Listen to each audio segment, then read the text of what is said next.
রাজা জ্ঞানের রাজা রসিক রাজা গোপাল ভাঁড় হাসির রাজা জ্ঞানের রাজা রসিক রাজা গোপাল ভাঁড় হাসির রাজা।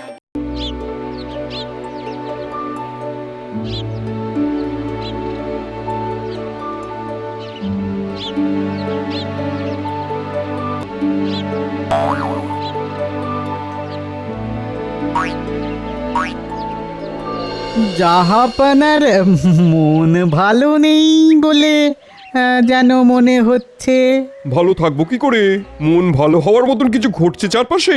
দূর দূর দূর দূর, জিন্দগিটা একেবারে মিয়নো মুড়ির মতন পানসে হয়ে গেল। কিচ্ছু ভালো লাগছে না, কিচ্ছু না। আমি বলি কি জাহাপানা, একটু দাবা খেলুন না, কিংবা তাস বা পাশা। তুমি একটি আস্ত চাষা। ওসব ছেলে মানুষই খেলায় আমার মন ভালো হবে না। আমারও চাই যুদ্ধ। তেরে যুদ্ধ না করতে পারলে কিংবা কষিয়ে কাউকে শাস্তি দিতে না পারলে আমার মন ভালো হবে না। আমার মাথায় একটা মতলব এসেছে জাহাপানা। শুনলে আপনার পান্তা ভাতের মতো মনটা একেবারে বিরিয়ানি হয়ে যাবে। কি মতলব? বহুত খুব। আরে বাবা, তোফা ফোন দিয়ে এটেছো। বেটা কৃষ্ণচন্দ্র এতদিন ঘুঘু দেখেছে, এবার ফাঁদ দেখবে। আজই চিঠি পাঠাও কৃষ্ণচন্দ্রকে। এইবার জমবে মজা।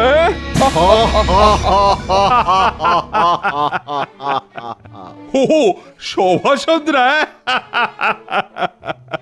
থাক মহারাজ থাক, আজ এই অবধি থাক। এখন কেমন বোধ করছেন মহারাজ? ভালো, খুব ভালো। শরীর মন হেসে হেসে একেবারে পালকের মতো হালকা হয়ে গেল। হাসির মতো ওষুধ আর দ্বিতীয়টি নেই মহারাজ। প্রাণ খুলে হাসলে শরীর মন তরতাজা থাকবে, আপনার আয়ুও বেড়ে যাবে। হ্যাঁ, তাই যদি হয় তবে এবার থেকে দিনরাত আমি শুধু হেসেই যাব। যত হাসি তত কান্না বলে গেছে রাম শর্মা। এই প্রবাদটা কিন্তু ভুলে যাবেন না মহারাজ। আরে রাখো তোমার প্রবাদ গোপাল, প্রবাদই হয়, বুঝলে?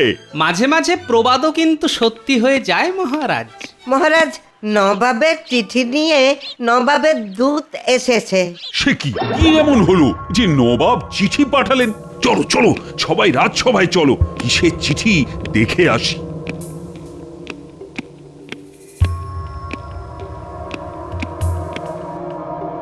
এই যে দেখি নবাব বাহাদুর কি চিঠি পাঠিয়েছেন। ধরুন মহারাজ, আমি চলি, বহুদূর যেতে হবে। প্রণাম। চিঠিটা পড়লেই রাজা কৃষ্ণচন্দ্র ব্যাবলাচন্দ্র হয়ে যাবে।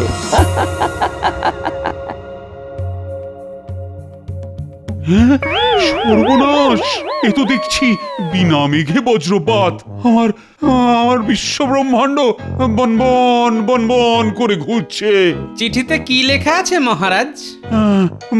মন্ত্রী, আমার আর শক্তি নেই, তুমি চিঠিটা পড়ে শুনিয়ে দাও। রাজা কৃষ্ণচন্দ্র, বেশ তো নিয়ে খেয়ে নাকে সর্ষের তেল দিয়ে ঘুমাচ্ছ, হ্যাঁ? আমার চিঠিটা পড়ার পর তোমার ঘুম এমন ছোটা ছুটবে যে সে আর দাঁড়াবে না। আমি তোমার রাজ্যের তীরন্দাজদের পরীক্ষা নেব। যদি কেউ সেই পরীক্ষায় উত্তীর্ণ না হতে পারে তাহলে আমি তোমার রাজ্য দখল করে তোমাকে রাজা থেকে গজা বানিয়ে ছেড়ে দেব। সে কি? এ তো ভারী অন্যায়।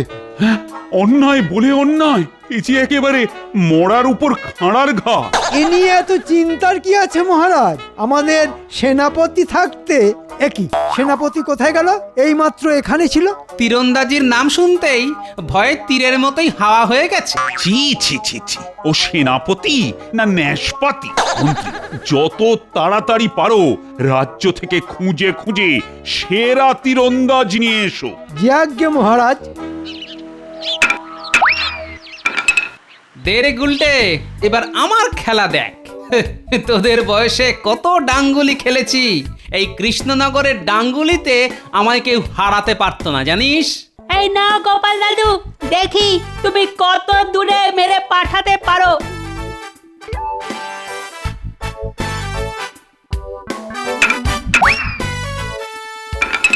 বাব্বা গোপাল দাদু, তুমি তো দারুণ খেলো। আজ অব্দি আমরা মাঠ পার করতে পারিনি। সত্যি গোপাল দাদুর জবাব নেই। শোনো শোনো শোনো, মন দিয়ে শোনো।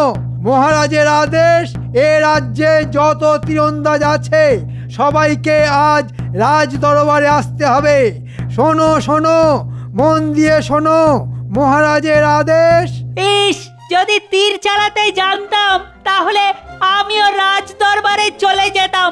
আমারও না বীর হওয়ার খুব ইচ্ছে গোপাল দাদু। দূর বোকা, বীর কি শুধু তীর চালিয়ে হওয়া যায় রে? বীর হতে হয় বুদ্ধি দিয়ে। বুদ্ধিটাই হচ্ছে আসল শক্তি, বুঝলি? ওই জন্যই বলে বুদ্ধির যস্য বলং তস্য, বুঝলি?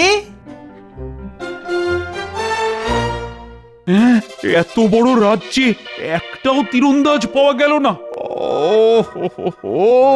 লজ্জায় আমার যে মাথা কাটা যাচ্ছে। এদিকে ভিতুর ডিম সেনাপতিটাও পালিয়ে বেড়াচ্ছে। এবার এবার আমার রাজ্য, রাজত্ব, সিংহাসন সব সব যাবে। রাজা থেকে তেলে ভাজাওয়ালা হয়ে যাব। এত চিন্তা করবেন না মহারাজ, সেনাপতি বেটা যাবে কোথায়? আমি ওকে শুধু ধরে না, একেবারে বেঁধে আনতে বলেছি।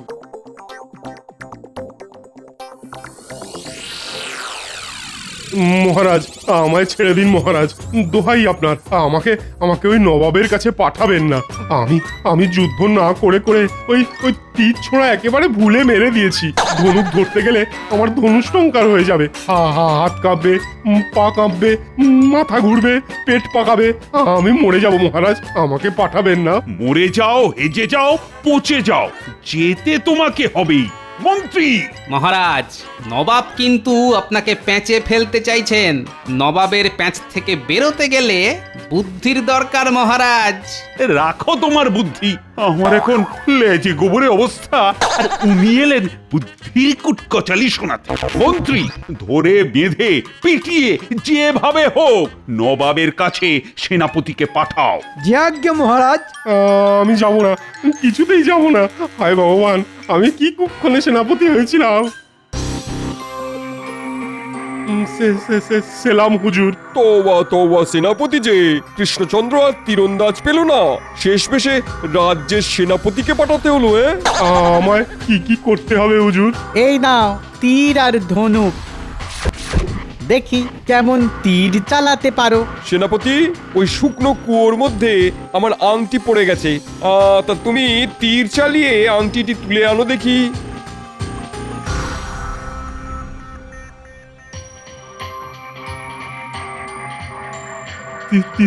তীর চালিয়ে আংটি? হ্যাঁ, যেভাবে দ্রোণাচার্য বাচ্চাদের বল তুলে এনে দিলেন। আরে হাঁ করে কি ভাবছো? চালাও তীর।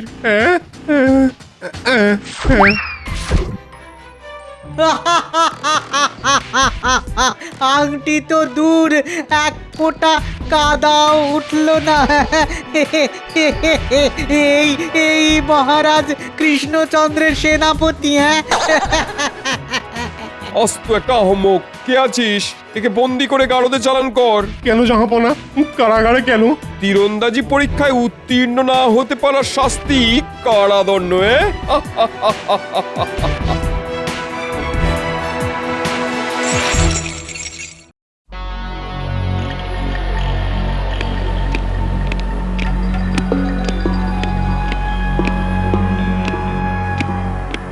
একটা দিন কেটে গেল, এদিকে সেনাপতির তো কোনো খবর এলো না। উফ, চিন্তায় চিন্তায় আমার মাথাটা তো ফেটে যাচ্ছে।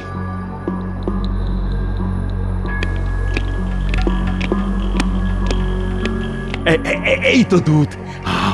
আমার সেনাপতির কি খবর?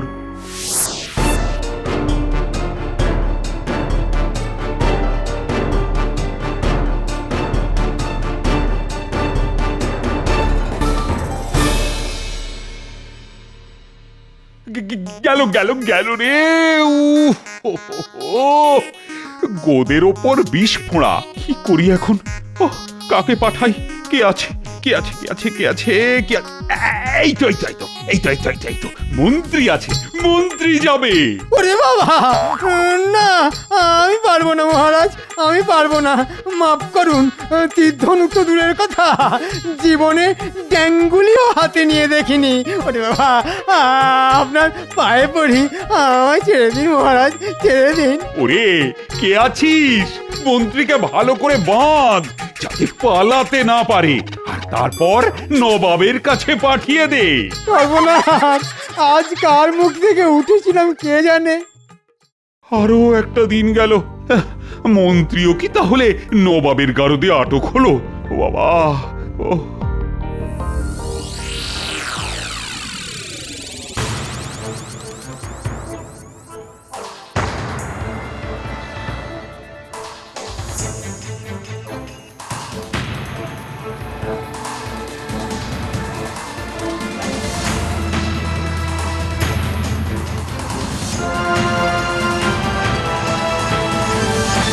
এবার কাকে পাঠাবেন মহারাজ? আশেপাশের রাজ্য থেকেও তো কোনো তীরন্দাজ ভাড়া পাওয়া যাচ্ছে না। না, ভাবছি এবার আমি যাব। হ্যাঁ? নয়, হ্যাঁ।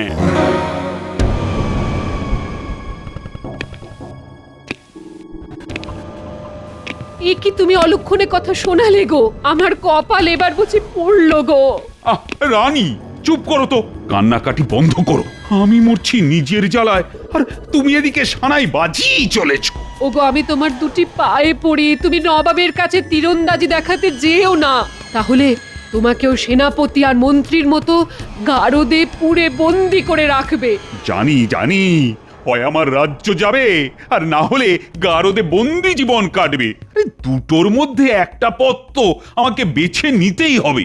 বন্দি হলেও তোমার রাজ্য যাবে, না হলেও যাবে। তীর মেরে লোক হাসাতে না গেলে নয়। আমি ছাড়া যাওয়ার আর কেউ নেই রানী। আরে এই বিপদ থেকে কেউ আর আমাকে উদ্ধার করতে পারবে না। পারলে একজনই পারবে, সে তোমাকে কতবার কত বিপদ থেকে উদ্ধার করেছে, আর আজ তার নামই ভুলে যাচ্ছ। গোপালের কথা বলছো? কার কথা বলবো? তুমি যাওয়ার আগে একটি বার গোপালের সাথে পরামর্শ করে নাও। কথাটা তো মন্দ বলনি। ঠিক আছে, দেখি ওর সাথে কথা বলে।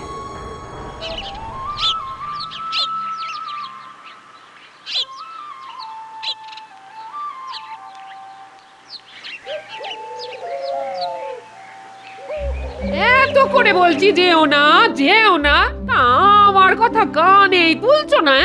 বেশ, ফিরে এসে আমার মরা মুখ দেখবে, এই বলে দিলাম। হ্যাঁ। আহ গিন্নি, বেরোনোর আগে এসব অলক্ষণে কথা বলো না তো। হাসি মুখে যেতে দাও, হাসি মুখে ফিরতে দাও। গোপাল ভাঁড়কে গারদে পোড়া অত সহজ নয়, বুঝলে? তবু আমার মন মানছে না গো। ওই তোরা হাঁ করে দাঁড়িয়ে না থেকে তোদের দাদুকে আটকা, যা না আটকা। আমরা তোমাকে কিছুতেই নবাবের ওখানে যেতে দেব না গোপাল দাদু। যদি যাও তো আমি তোমার সঙ্গে যাব। আহা, কি মুশকিল, তোরা এমন অবুঝের মতো করছিস কেন বলতো? আরে বাবা, মহারাজের ভারী বিপদ, তিনি তীরন্দাজি করতে যাচ্ছেন, নবাব ওনাকে বন্দি করার তাল করবে, আর আমি চুপ করে বসে থাকবো? হ্যাঁ, মহারাজকে রক্ষা করতে আমায় যেতেই হবে। হ্যাঁ, আমি নিজেই তোমার কাছে চলে এলাম গোপাল। এ কি মহারাজ, আপনি? আগে তোমার কথা কানে তুলিনি, এখন পরামর্শ নিতে এলাম। তুমি বলো না, নবাবের কাছে না গিয়ে আমার কি আর কোনো উপায় আছে? বেশ বেশ, যাবেন যখন ঠিক করেছেন তখন যান। তবে মহারাজ, আমি কিন্তু একা আপনাকে যেতে দেব না। মানে? আমিও যাব আপনার সঙ্গে। আমার সঙ্গে যাবে? তাহলে তাই চলো। তুমি পাশে থাকলে একটু ভরসা পাবো। দেখা যাক কপালে কি লেখা আছে। কপালে যাই লেখা থাক মহারাজ, ঘটে যদি বুদ্ধি থাকে লেখাটাকেও পাল্টে দেওয়া যায়। আমি কিন্তু তোমার পথ চেয়ে বসে থাকবো। হ্যাঁ। আহা, এত চিন্তা করো না তো, আমি যাব আর জিতে ফিরে আসবো। চলুন মহারাজ।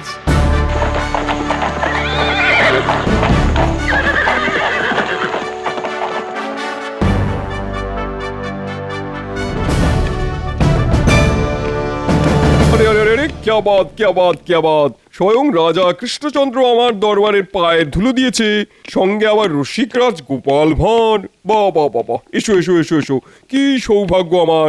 তা কি খাবে বলো তোমরা? হ্যাঁ, আমরা তো এখানে খেতে আসিনি জাহাপানা, মানে তীরন্দাজির পরীক্ষা দিতে এসেছি। তীরন্দাজির পরীক্ষা দেবে তোমরা? হাসালে কৃষ্ণচন্দ্র, হাসালে। চলো চলো চলো, তার আগে তোমাদের এক জায়গা থেকে ঘুরিয়ে আনি। চলো চলো চলো চলো।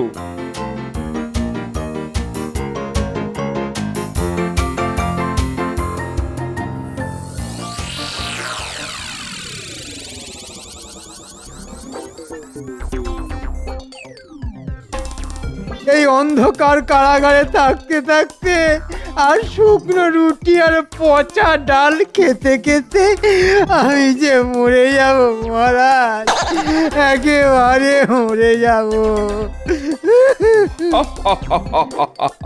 আরে ধীরে খোকারা কেমন কাঁদছে দেখো। এখন এখন এরা কাঁদছে। পরে পরে অন্যরাও কাঁদবে। দেখো দেখো দেখো কৃষ্ণচন্দ্র, খাঁচার চিড়িয়াদের দেখো, খানিক পরে তোমার আর গোপালেরও জায়গা হবে ওইখানে, তাই ভালো করে জায়গাটা দেখে নাও। জাহাপানা, জাহাপানা, মহারাজ কৃষ্ণচন্দ্র গারদের ভেতরে বসে সেনাপতি, মন্ত্রী আর গোপাল ভাঁড়কে নিয়ে রাজসভা বসাবেন। বেড়ে বলেছে উজির, গারদের ভেতরে রাজসভা। আমরা তীরন্দাজির পরীক্ষা দিতে চাই, মানে অযথা সময় নষ্ট হচ্ছে জাহাপানা। বটেই তো বটেই তো, সময় নষ্ট করার কি কোনো মানে হয়? চলো চলো চলো চলো, আমার বাগিচায় চলো।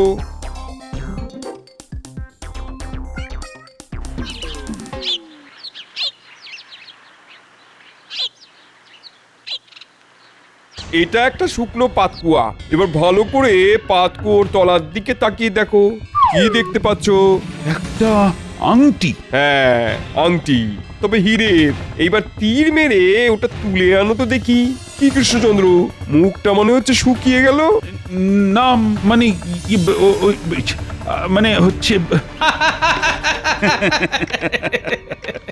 এই কৃষ্ণচন্দ্র, হাসছো কেন? মানে আগে ওই গোপাল হাসলো তো, তাই হাসছি। গোপাল, তুমি হাসছো কেন? হাসছি হাসছি এই জন্যে যে এটা আবার কোনো কাজ হলো নাকি? হ্যাঁ, এ তো জলের মতো সোজা কাজ।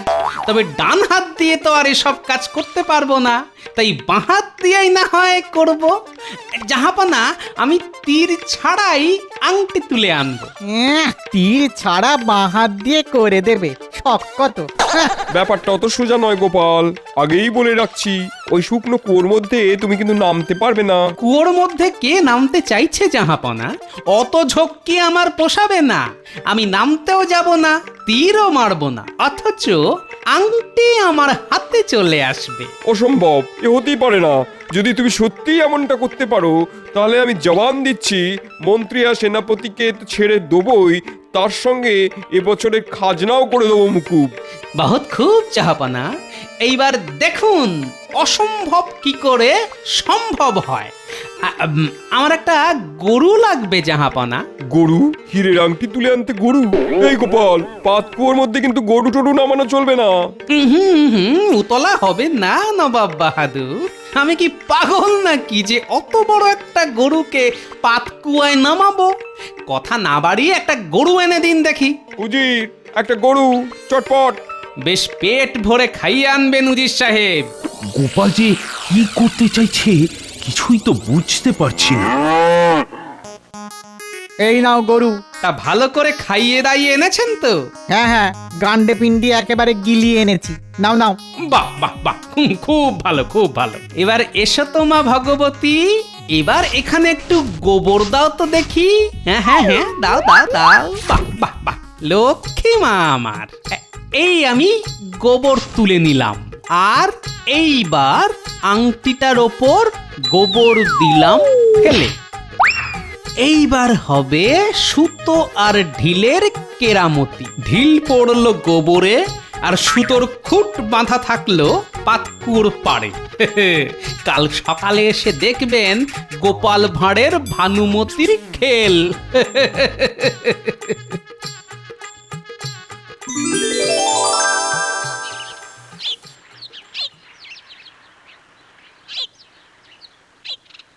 জাহাপানা, এইবার দেখুন আমার কামাল। কাল ফেলেছিলাম গোবর, একদিনে সেটা শুকিয়ে হয়ে গেছে ঘুঁটে। দেখুন জাহাপানা, কালকের গোবর আজকের ঘুঁটে, আর ঘুঁটের মধ্যে গেথে আছে এই যে আপনার হীরের আংটি। তার যোগ্যবাদ, সত্যি তো নিজের চোখকেও যেন বিশ্বাস করতে পারছি না। গোপাল, তোমার জবাব নেই। উজির, সেনাপতি আর মন্ত্রীকে ছেড়ে দাও। জো হুকুম জাহাপানা। কৃষ্ণচন্দ্র, আমার যা জবান তাই কাজ। এই বছরের জন্য তোমার রাজ্যের খাজনা মুকুব করে দিলাম। গোপাল, আমার বুকে এসো, তোমার কথাই ঠিক। বুদ্ধি যেখানে, বল সেখানে।